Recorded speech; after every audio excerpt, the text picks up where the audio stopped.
Hello everyone, welcome back to my channel. कैसे हो आप सभी? आई एम श्योर कि आप सभी लोग ठीक होंगे। तो चलिए हम लोग आज का वीडियो स्टार्ट करते हैं। इस वीडियो में हम लोग जो है प्रिंसिपल ऑफ मैनेजमेंट डिस्कस करने वाले हैं। काफ़ी इंपॉर्टेंट क्वेश्चन है और मैं आपको बहुत ही सिंपल और इजी लैंग्वेज में समझाऊंगी। तो चलिए स्टार्ट करते हैं, ठीक है। तो सबसे पहले तो मैनेजमेंट क्या है? मैनेजमेंट यानी कि किसी भी चीज़ को मैनेज करना। और अगर हम देखिए नर्सिंग फील्ड में, तो नर्सिंग फील्ड में एक जो वार्ड होता है या फिर जो हमारा स्टाफ होता है, उन्हें कैसे हैंडल करना है, कौन से स्टाफ को कहाँ पर रखना है, कहाँ पर किसकी ड्यूटी होनी है, क्या क्या रिसोर्सेस है, सारी चीज़ों को मैनेज करना ये मैनेजमेंट के अंदर आता है। ठीक है, समझ में आ गया।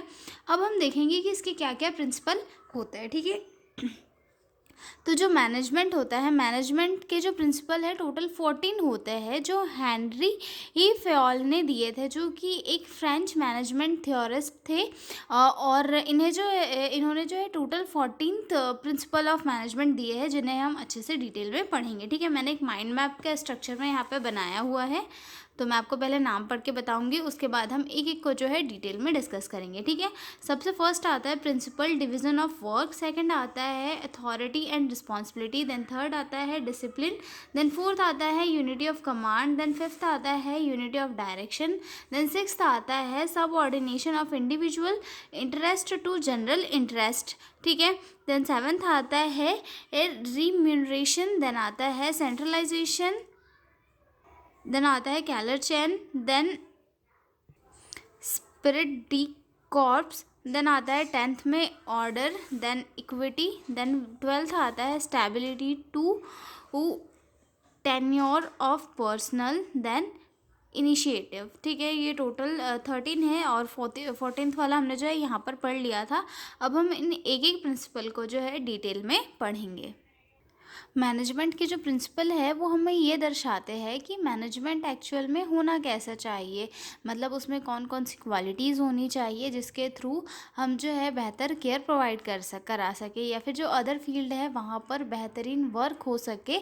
इस चीज़ को जो है प्रिंसिपल्स दर्शाते हैं। और अगर उन प्रिंसिपल के ऊपर मैनेजमेंट किया जा रहा है किसी भी ऑर्गेनाइजेशन में, किसी भी फील्ड में, तो वो जो वर्क है वो इफ़ेक्टिव होगा और साथ ही साथ क्वालिटी भी प्रोवाइड करेगा। ठीक है, तो हमारा सबसे फर्स्ट प्रिंसिपल आता है डिवीज़न ऑफ वर्क। ठीक है, यानी कि काम को स्पेशलाइजेशन के अकॉर्डिंग डिवाइड करना चाहिए, ताकि जिसकी स्पेशलिटी जिसमें है वो कर सके और एक इफ़ेक्टिव केयर जो है पेशेंट को प्रोवाइड करा सके। ठीक है, work should be divided according to specialization, it increases efficiency and improve quality of work. ठीक है, मान लो अगर कोई पर्सन है और उसे जो है पर्टिकुलर एक इसमें काम अच्छा आता है। ठीक है, जैसे कि हमारे इसमें कोई कोई स्टाफ होता है, जैसे कि एक पीडियाट्रिक वार्ड हो गया, वहाँ पे एक स्टाफ है जैसे बहुत जो न्यूबॉर्न है जिनका बर्थ हुआ है, उन बेबीज़ के अंदर बहुत जल्दी से जो है वेन मिल जाती है, तो उनमें वो इंट्रावीनस जो है लगा देते हैं। ठीक है, तो यहाँ पे क्या किया जाता है कि अब हमको पता है कि उस पर्सन में वो स्पेशलिटी है, तो जाएंगे हम और जिस बच्चे की वेन वगैरह नहीं मिल रही है तो उस पर्सन को लाएंगे और वो पर्सन जो है उसे आईवी लगाएगा। ठीक है, तो इससे क्या होगा, टाइम भी बचेगा, साथ ही साथ उस बच्चे को भी हार्म नहीं होगा, और तीसरी चीज़ जो है इफ़ेक्टिव केयर भी हम प्रोवाइड कर सकेंगे पेशेंट को। ठीक है, ये हमारी नर्सिंग केयर के अंदर मैनेजमेंट में इंक्लूड होता है, और अदर फील्ड में जो है अदर चीज़ें इंक्लूड होती है। ठीक है, सेकंड आता है हमारा अथॉरिटी एंड रिस्पॉन्सिबिलिटी। ठीक है, अथॉरिटी यानी कि हम बोल सकते हैं किसी भी चीज़ को करने का राइट। ठीक है, मैनेजर के पास ऑर्डर देने का राइट होता है, मतलब होना चाहिए, और उसके साथ में रिस्पॉन्सिबिलिटी भी होती है। एक जो हमारा हम बोल सकते हैं हमारा जो वार्ड मैनेजर होता है या फिर हमारी जो हेड नर्स होती है, उसके पास हर किसी को डायरेक्शन देने की या फिर हर किसी को कमांड देने का उसके पास जो है अथॉरिटी होती है, और उसके पास ये भी होता है, उसके ऊपर रिस्पॉन्सिबिलिटी भी होती है कि उसे वार्ड में क्या क्या चल रहा है वो ये देखना भी होता है। ठीक है, manager must have the authority to give orders and responsibility to ensure the work is completed, authority and responsibility should go together. और हर मतलब जो मैनेजर होता है उसके पास जो है रिस्पॉन्सिबिलिटी भी होनी चाहिए और साथ ही अथॉरिटी भी होनी चाहिए, ताकि वो कमांड दे सके और ये इंश्योर कर सके कि उसके वार्ड में या फिर उसके अंडर में जो भी चीज़ें चल रही है वो सही तरीके से ही चल सके, और उसके ऊपर उस चीज़ की रिस्पॉन्सिबिलिटी भी होती है, ठीक है। सेकंड प्रिंसिपल हो गया हमारा authority and responsibility. Then third आता है हमारा डिसिप्लिन, ठीक है। अब हर एक फील्ड में डिसिप्लिन बहुत ज़रूरी होता है, चाहे फिर वो एजुकेशन हो, हॉस्पिटल मैनेजमेंट हो, या फिर जो भी फील्ड है वहाँ पर डिसिप्लिन क्या है, बहुत ही इंपॉर्टेंट होता है, ठीक है। मतलब सब एम्प्लॉयज़ के रूल्स रेगुलेशन जो है सब एम्प्लॉयज़ में फॉलो करना चाहिए, उनके बीच में कोऑर्डिनेशन होना चाहिए, और कोऑर्डिनेशन के साथ साथ डिसिप्लिन भी मेंटेन करना चाहिए। इससे क्या होता है कि जो फंक्शनिंग होती है वो और ज़्यादा स्मूथ होती है। Employees must follow rules and regulation of the organization, discipline ensure the smooth functioning, ठीक है। नेक्स्ट आता है यूनिटी ऑफ कमांड, ठीक है। एक एम्प्लॉय को सिर्फ एक ही सुपीरियर से ऑर्डर मिलना चाहिए, मतलब ऐसा नहीं कि बहुत सारे सुपीरियर हो गए और अलग अलग ऑर्डर दे दिए जा रहे, तो ये सारी चीज़ें कभी भी किसी भी कमिटी में या फिर हम बोल सकते हैं वार्ड में नहीं होनी चाहिए। Each employ should receive order from only one superior, this avoid confusion and conflict. और इससे क्या होगा, कन्फ्यूजन भी नहीं होगा और कॉन्फ्लिक्ट भी जो है क्रिएट नहीं होगा, क्योंकि ऐसा हो जाएगा कि भाई उस हेड की बात नहीं सुनी और या फिर उस हेड की बात नहीं सुनी, तो ये सारी चीज़ें नहीं होनी चाहिए, ठीक है। देन नेक्स्ट पॉइंट आता है हमारा यूनिटी ऑफ डायरेक्शन, ठीक है। There should be one plan and one head for a group of activities with the same objective, this ensure coordination and proper direction, ठीक है। सेम टाइप के काम के लिए एक ही प्लान और एक ही हेड होना चाहिए, ताकि वो जो है सही तरीके से कोऑर्डिनेशन को बना सके और डायरेक्शन को इंश्योर कर सके। मतलब सभी लोग जो है एक डायरेक्शन में काम करेंगे तो क्या होगा, गोल भी इजीली अचीव हो जाएगा, ठीक है। यह था हमारा फिफ्थ प्रिंसिपल। आगे चलते हैं हम लोग। Subordination of individual interest to general interest, ठीक है। अब ये क्या बोल रहा है कि पर्सनल इंटरेस्ट को ऑर्गेनाइजेशन के इंटरेस्ट के नीचे रखना चाहिए, मतलब हॉस्पिटल के बेनिफिट इंडिविजुअल से ज़्यादा इम्पॉर्टेंट है। मतलब कोई पर्सन है और उसको जो है किसी एक चीज़ में करने में इंटरेस्ट है, लेकिन वहाँ पे अगर ऑर्गेनाइजेशन का लॉस हो रहा है तो ये चीज़ कभी भी जो है उस पर्सन को नहीं करनी चाहिए। The interest of organization should be come before personal interest, organizational goals are more important than individuals goal. हर किसी ऑर्गेनाइजेशन के गोल जो है किसी भी इंडिविजुअल के गोल से ज़्यादा इम्पॉर्टेंट होता है, तो इसीलिए किसी भी पर्सनल को, जैसे हम हेल्थ पर्सनल ले लें या फिर हेल्थ वर्कर ले लें, तो उसे हमेशा जो अपनी ऑर्गेनाइजेशन है, जो अपनी टीम है, उसे सुपीरियर रखना चाहिए, ना कि अपने पर्सनल इंटरेस्ट को, ठीक है। तो यहीं से जो है एक बेहतर इफेक्टिव मैनेजमेंट की शुरुआत होती है, ठीक है। देन अगला आता है रिम्यूनरेशन, ठीक है।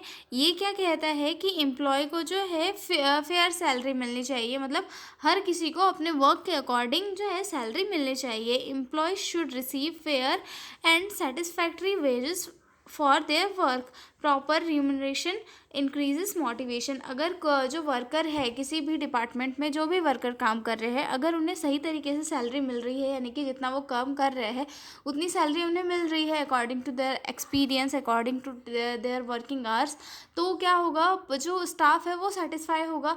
अगर वो सेटिस्फाई है तो वो सही तरीके से काम करेगा, लेकिन अगर हम स्टाफ को ही सेटिस्फाई नहीं कर पा रहे हैं तो क्या वो सही तरीके से काम करेगा, नहीं कर पाएगा। क्या उसके दिमाग में वर्क करने के लिए मोटिवेशन आएगा, नहीं आएगा। तो जो प्रिंसिपल है मैनेजमेंट की, वो ये कहते हैं कि हर एक स्टाफ को अपनी जो भी क्वालिटी है या फिर जो भी मतलब वर्क है उसके अकॉर्डिंग फेयर सैलरी मिलनी चाहिए। ऐसा नहीं कि भेदभाव हो रहा है दो वर्कर्स के बीच में, ये सारी चीज़ें कभी भी नहीं होनी चाहिए, क्योंकि इससे जो है मोटिवेशन भी डिक्रीज़ होता है और साथ ही साथ वर्क करने में भी प्रॉब्लम फेस करनी पड़ती है, ठीक है। देन नेक्स्ट पॉइंट आता है सेंट्रलाइजेशन। सेंट्रलाइजेशन ये के अंदर क्या होता है, सेंट्रलाइजेशन यानी कि डिसीजन मेकिंग पावर कितनी टॉप लेवल पर होगी, ये सिचुएशन पर डिपेंड करता है। मतलब कि जो हॉस्पिटल में क्या होता है, एक दो लेवल होते हैं, ठीक है। एक हायर अथॉरिटीज़ होती है, एक लोअर अथॉरिटीज़ होती है।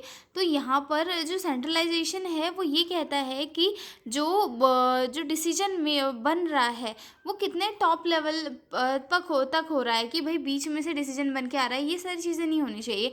एक प्रॉपर टीम होनी चाहिए, वहाँ पर पूरी प्रॉब्लम जानी चाहिए जो भी प्रॉब्लम हो रही है, और वहाँ से फिर डिसीजन बन के पूरे स्टाफ के ऊपर अप्लाई होनी चाहिए। The degree of central decentralization of authority at top levels depend on the organization. A balance between centralization and decentralization is necessary. और जो सेंट्रलाइजेशन है यानी कि जो हायर अथॉरिटी है वो उसके बीच में, और जो लोअर अथॉरिटी है उसके बीच में, दोनों के बीच में जो है एक मेंटेनेंस होना चाहिए। ठीक है, उसके बाद आता है नेक्स्ट पॉइंट हमारा, अगला पॉइंट आता है हमारा स्कॉलर चेन। स्कॉलर चेन क्या होती है कि जो हायर अथॉरिटी है, ठीक है, मतलब कि हमारे जो मेन मैनेजर हो गए या फिर जो भी हमारी हायर अथॉरिटीज़ है उनके बीच में, और जो बॉटम लेवल पे जो लोअर वर्कर काम कर रहे हैं उनके बीच में जो है एक क्लियर चेन होनी चाहिए कि जो भी इंफॉर्मेशन है वो डायरेक्ट वहाँ तक जाए, उनके बीच में कोई भी कन्फ्यूजन नहीं होनी चाहिए। इससे क्या होगा कि अगर कम्युनिकेशन भी क्लियर होगा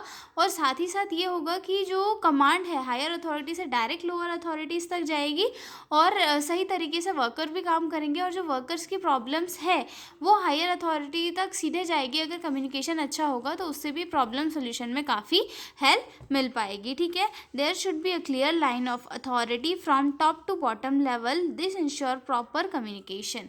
ओके, अब हम आते हैं हमारे नेक्स्ट प्रिंसिपल के ऊपर, order. There should be a proper place for everything and everyone.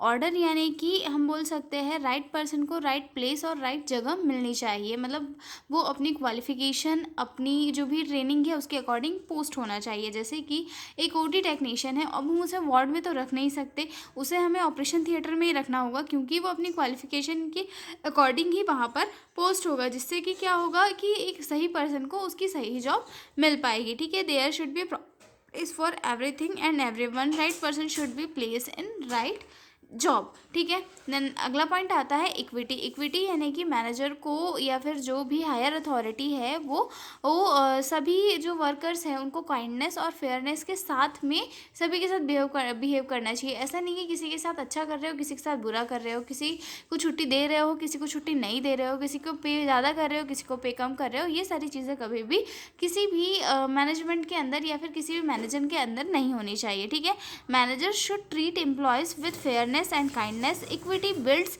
loyalty and trust. Okay, next point आता है stability of tenure of personal, यानी कि एम्प्लॉय को उसकी जॉब की सिक्योरिटी होनी चाहिए, क्योंकि अगर पर्सनल को उसकी जॉब की सिक्योरिटी ही नहीं होगी तो क्यों इफेक्टिव केयर प्रोवाइड करेगा। हो सकता है कभी कभी क्या होता है कि किसी को भी रख लिया, किसी को भी निकाल दिया, वहाँ पे क्या होता है कि वर्कर भी ठीक से काम नहीं करते, लेकिन जहाँ पे जॉब कंफर्म है, पक्की है, तो वहाँ पे वर्कर्स भी अपना 100% देते हैं कि भाई हमें काम तो यहीं पे करना है, अगर हम यहाँ पे अच्छे से नहीं करेंगे तो फिर क्या होगा, तो वो वहाँ पर जो है एक मोटिवेशन के साथ में वर्क करते हैं। ठीक है, employee should have job security, frequent changes reduce efficiency. Then next point आता है हमारा इनिशिएटिव। इनिशिएटिव यानी कि एम्प्लॉयज़ को नए आइडियाज़ देने का मौका मिलना चाहिए। इससे क्या होता है कि क्रिएटिविटी बढ़ती है। ठीक है, employees should be encourage to take initiative and suggest new ideas. जैसे कि कोई वर्कर है और उसने कुछ रिसर्च की है या फिर उसके पास कोई आइडिया है एक बेहतरीन केयर प्रोवाइड करने का, तो हमें उसे जो मैनेजर है या फिर जो हायर अथॉरिटीज़ है उसे इंकरेज करना चाहिए कि वो अपने आइडियाज़ दे सके। इससे क्या होगा, क्रिएटिविटी भी बढ़ेगी और साथ ही साथ में जो क्वालिटी ऑफ केयर है वो भी इम्प्रूव हो सकती है। ठीक है, देन नेक्स्ट आता है हमारा spirit de corps. Spirit de corps यानी कि टीम स्पिरिट और यूनिटी को मेंटेन करना चाहिए। Team spirit and unity should be promoted among employees. Team work strength the organization, मतलब ओवरऑल ये कोऑर्डिनेशन से रिलेट करता है कि भाई अगर टीम के अंदर यूनिटी है, कोऑर्डिनेशन है, तो इससे क्या होगा कि जो स्ट्रेंथ है, जो यूनिटी है वर्कर्स की, वो भी इम्प्रूव होगी, और इससे क्या होगा, ऑर्गेनाइजेशन की जो इफ़ेक्टिवनेस है वो और ज़्यादा बेहतर होगी, और साथ ही साथ एम्प्लॉयज़ के अंदर जो है एक पावर भी रहेगी कि नहीं, मेरे साथ में मेरे वर्कर्स काम कर रहे हैं और वो हर एक एक्शन में मेरे साथ रहेंगे। ठीक है, तो ये सारी चीज़ें भी जो है एक यूनिट के अंदर या फिर एक ऑर्गेनाइजेशन में मैनेजमेंट कमांड के अंदर, मैनेजमेंट अथॉरिटी के पास ये सारे प्रिंसिपल होने चाहिए, ताकि एक इफ़ेक्टिव और एक सही तरीका का मैनेजमेंट जो है वो बन सके। ठीक है, ये जो 14 प्रिंसिपल है वो बेसिक रूल है जो हर ऑर्गेनाइजेशन में अप्लाई होते हैं। ठीक है, नर्सिंग फील्ड में भी प्रिंसिपल का यूज़ करके वार्ड मैनेजमेंट और पेशेंट केयर को इम्प्रूव किया जा सकता है। और ये थे हमारे प्रिंसिपल्स ऑफ नर्सिंग मैनेजमेंट। हम लोग मिलते हैं अगले वीडियो में एक नए क्वेश्चन के साथ। और अगर आपको पीडीएफ नोट्स की रिक्वायरमेंट हो तो डिस्क्रिप्शन में मेरा मेल दिया हुआ है, आप उस पर कांटेक्ट करके पीडीएफ नोट्स ले सकते हो। तो मिलते हैं अगले वीडियो में, तब तक के लिए बाय बाय, बने रहिए मेरे साथ।